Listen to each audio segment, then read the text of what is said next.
Hey guys, how's it going? It is Kire here with another Diablo 4 video, and in today's video I'm going to be breaking down Whirlwind. So Whirlwind is known for being a build that is incredibly fast at farming, but has a few weaknesses, such as low vulnerable uptime and not being able to do that much damage to bosses. Whereas now with the Berserk ripping and Barber heart interaction, I think we can mitigate those issues, and so in this video we're going to be breaking that down. I got some examples for you of the gameplay, and then we'll actually break it all down going forward afterwards. So with all my videos, timestamps linked down below if you guys want to jump around, and there will be a build planner link down below. So with all that out of the way, let's get into the video.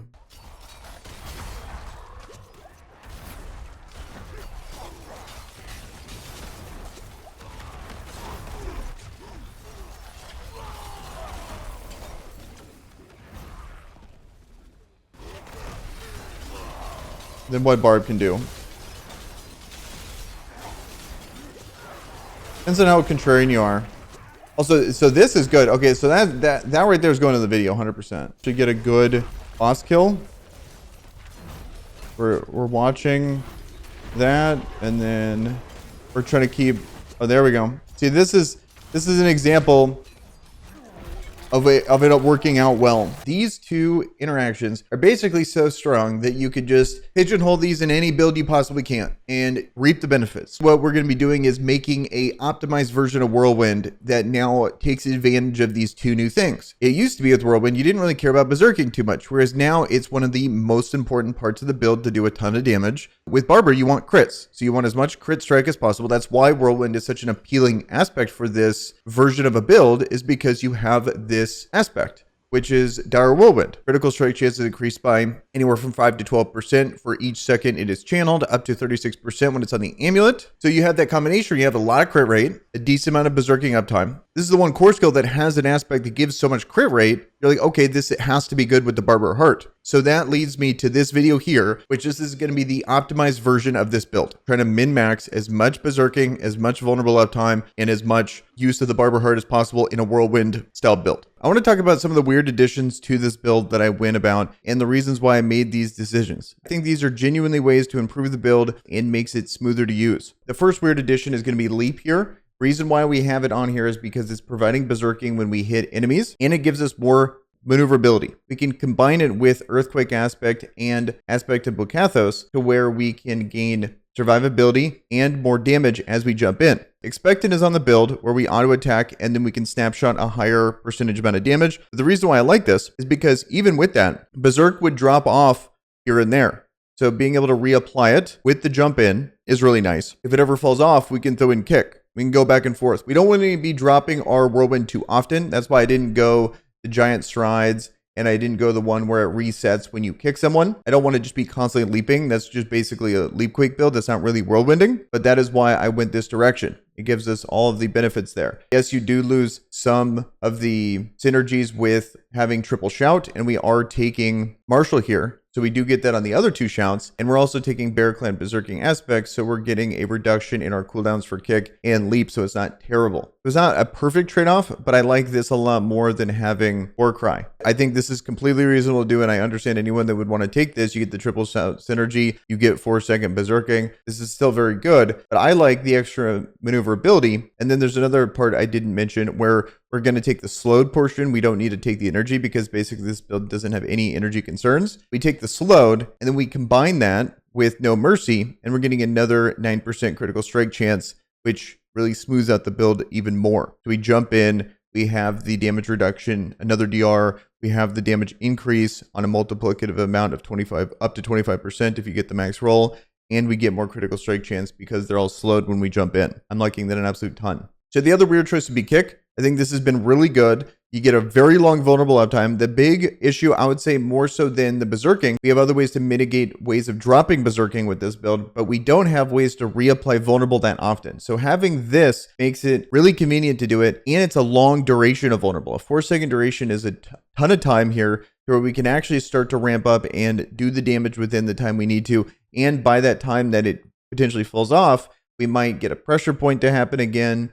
We might have one of our legendary nodes proc again. It also gives berserking, just like how we get it with leap here in the skill tree. It's a decently long version of berserking at 3 seconds. We're getting 3 seconds berserking here, and we're getting 3 seconds every time we leap here, because both of these are brawling skills. So that is why I went this direction for this. We get the consistent vulnerable and we get the consistent berserking there on one move. And then a lot of the other unique choices are going to be in the Paragon section. So if you want to skip to that, and we'll talk about some of the legendary nodes that I ended up taking for this, such as actually taking Decimator and actually taking Blood Rage to be able to give us more berserking and more vulnerable uptime. We need a way to generate Fortify. Currently, there's no other ways in the build to be able to get it. Since we're going to be berserking basically 100% of the time, I figured this is going to be the best way to do it.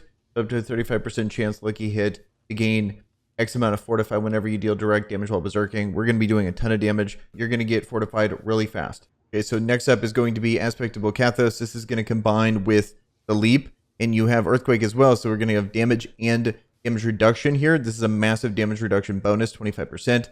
Really good. And it's another thing on there, so it'll help survive. We basically take every DR in the game. We have damage reduction while berserking, close, fortified, bleeding, damage reduction injured. This is going to be on top of all that. So we're going to be super tanky, and we're going to gain extra damage from this during this. I haven't tested it when it comes to a snapshot because we're going to be leaping in, and then we're going to start spinning. I don't know if this actually snapshots to the Whirlwind build. If anyone knows that, that'd be dope to find out. But at least in that mode there, in that little zone, we're going to be doing a ton of damage with this aspect. I have tested this. I've removed it off the bar and don't even have ground stomp. But if you have the earthquake aspect and you have aspect of Bokathos, you're going to get the damage increase and the damage decrease. So very good combination there. And then another reason why I like this is because I just want to jump in and do it. I have expectant on here when it comes to attacking with a basic attack, increases your damage of your next core skill by X amount. But a lot of times I want to just jump in and reactivate berserking and get a damage bonus, like a multiplicative damage bonus, without needing to worry about auto attacking a ton, then doing it. So it just helps out, smooth out the build. Even though if I want to go full out and get the best snapshot possible, I have expectant as well. Then we have Edge Masters. This is a classic good aspect for more damage. Aspect of Disobedience, we got this right here. I like this a ton. I think we're doing really well on survivability, so we don't need it on the amulet. And then Grasping Whirlwind. This is just a convenience thing for me. If you guys have different ones you would want to put on there, feel free. But I like being able to pull them in. It just makes it significantly easier to be able to blast through content. Then we have Aspect of Dire Whirlwind. I like it here on the two-hander, so we get the full double. I was doing it here on the amulet, but I just want the 48%. Then we have Expectant, like I was talking about earlier. Berserk Ripping, this is the whole point of the build. We have this on the two-hander, so we get the double damage. And then Earthquake Aspect, this is going to pair, like I was saying earlier, with Aspect of Bokathos. Limitless Rage here, this is going to be really good. We're going to have a ton of energy on our Fury because of this Malignant Heart that we'll get into later. This is going to be a way to have a ton of actual max Fury, so that's going to double dip with Edge Masters and Limitless Rage. Then we have Bold Chieftains. This is just a classic if you have shouts, which we have 2 of them. And then Bear Clan's Berserk Aspect, because we have multiple versions of a brawling skill here. We're going to get those cooldowns quite often. And these are our big generators. This is berserking, and then this is berserking plus vulnerable. That's why we have that. Okay, so now the skill tree here. So we're going to use this. I like Lunging Strike. This seems to work well. And I believe it doesn't count as moving when you're dashing through for Expectant. And then you could get berserking here with critical strikes, but I don't like relying on this. This is just not worth it in my opinion, because even if you do, let's say you get lucky and you crit immediately when you auto attack every single time, still the 1.5 second berserking duration is just not long enough. And even if you have a ton of different versions of Berserk extension, it's still not long enough in my opinion. You really want to have a base 3-second Berserk duration to really be able to benefit from it. Obviously, we're going to go here. This is a bleeding build. We need to go slashing over here. Unfortunately, we have to take this when it comes to vulnerable. This is one of the weaknesses of Whirlwind just in general, is vulnerable uptime. So we have another way of being able to get it there. I just like to be tanky as possible, so we get the damage reduction to elites, and we have maximum life. Fury generation is really not that big of a deal, so you could get rid of this, but I like it just as a way to, you hit max and you're fine. And then we have Challenging Shout, one of the best DRs in the game, I believe, if not the best. 40% damage reduction. And we go Kick. Main reason is going to be the vulnerable. I was thinking this to drop all the Fury. It's just kind of clunky, because the whole point of this is you want to kick and then immediately start spinning again, because we're going to be getting vulnerable on them and berserking. Just make sure you kick them on the walls and stuff. Just this rotation of Nightmare Dungeons is just very heavily focused on these small corridors anyway. But then we go fully into all of this. We have the healing. I really like the healing, and Guttural Yell. This is one of the best DRs in the entire game here at that 12%. This is the debuff, so it's on like a separate category. So we're basically hitting every single DR possible. Besides this is like the only DR we're missing. The Hellhammer one, where damage reduction from enemies that are burning. We get the 12% damage reduction while berserking. When a brawling skill damages at least one enemy, gain berserking for 3 seconds. This is our other generator because we have kick that's giving us berserking, and we have leap that's giving us berserking. Could go Warcry. This is what I was doing initially, but I like the extra movement speed of leap, and then also leads me to the 5 seconds of slowed, which is going to lead over here to no mercy. So we get another 18% critical strike chance when enemies are immobilized, stunned, or slowed. So we have stunned if you kick them in up here. That's another benefit of the 18%. The slowed version where you jump on them. This is going to be basically our big thing. We jump on them, gain berserking, gain the earthquake, damage reduction, and damage increase, and we have an increased amount of critical strike chance. Over here, this is just another way of slowing. I just had an extra point, so I was like, screw it, I'll just take a little bit of fortify there. This is not much. While using two-handed weapons, deal X, like a percentage increase of your crit damage. So we went all in there. And then if you could get this on the amulet, so we take gushing wounds. This is the whole point of it. It's a bleeding build. I was thinking unconstrained. I feel like they kind of dropped the ball here when it comes to unconstrained, even though, yes, they increased the damage bonus to 60%, which is really good. I feel like they should have increased it, not necessarily about the damage as much. I would want them to have increased the berserk duration more with unconstrained. I think that would have done a better job of making this a more appealing thing, or maybe increase like attack speed while berserking, or your movement speed goes up too while berserking. Like something that actually makes your character feel better instead of just a damage increase. Okay, so the Paragon board here, I'm actually pretty happy with so far. It addresses some of the issues with the build currently. The two big ones is that for Barbarian, it's very rare to actually take legendary nodes, and I actually took 2 of them in this, and that is Decimator. So lucky hit, two-handed slashing weapons have an 8% chance to make enemies vulnerable for 2 seconds. Another way to get vulnerable. And then the one that I really like that I've had a ton of success with, Blood Rage. So killing a bleeding enemy has a 10% chance to grant berserking for 5 seconds. It's a full berserking of 5 seconds. We don't need any berserking duration increases or whatever. It's just a full 5-second genuine berserking. I think this is super good, especially that with the mob density increases, this has only gotten better. So I like this a ton. Let's talk about the boards. I got Disembowel. This might end up being moved later as I hit level 100 when I'm full. There's other boards that probably are better for willpower. I normally like this board as a strength board. So Might and Martial, both going to be good, both strength boards, something here, but we might reverse it. I really love the Decimator board. I think this is just an amazing board for this. We have a ton of vulnerable damage. We have